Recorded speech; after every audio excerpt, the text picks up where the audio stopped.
Hello, this is Sangeetha, Assistant Professor, ECE Department, SNS College of Engineering. So today we are going to discuss about direct memory access. So in the name itself, we can say direct memory access. That is, it is a feature of computer system that allows peripherals.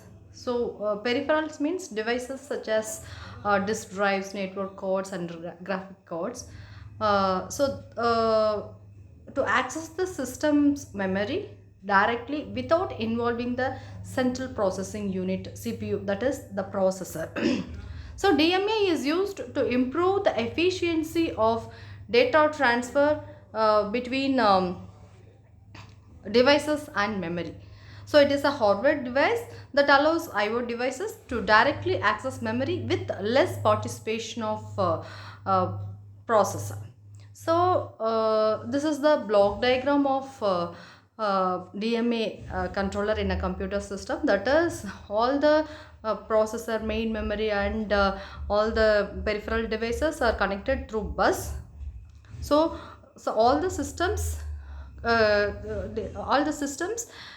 access processor and the main memory. So if the DMA controller, that is a direct memory access controller facility, is available, the disks can access the memory without involving the processor through DMA controller. So, DMA controller is a dedicated hardware component responsible for managing data transfer between peripherals and memory. So, DMA channels, it is the independent channels with a DMA controller that can be configured for specific data transfer tasks. So, when a peripheral needs to transfer data or from memory, it requires the DMA controller to perform the transfer. Then the DMA controller, once configured by the CPU, it takes over the data transfer without the CPU intervention. So this is the block diagram of a DMA controller. That is, there is a control logic, address register. Address registers are connected to address lines, and control logic is the control logic is connected to DMA request, DMA acknowledge, interrupt, and read write. So these are the signals which are transferred and received by the DMA controller. So so the peripheral devices request control of the system bus from the CPU. The DMA controller the DMA controller, a separate hardware component, take controls of the system bus from CPU. So the DMA controller transfers data between the peripheral and memory directly without involving the CPU. Once the data transfer is complete, the DMA controller releases the control of the system bus back to the CPU. So DMA is particularly useful for large data transfers, such as when reading or writing large blocks of data to and from the storage devices. It helps to improve the overall system performance by offloading data transfer tasks from the CPU, allowing it to focus on more critical tasks. So there are some modes of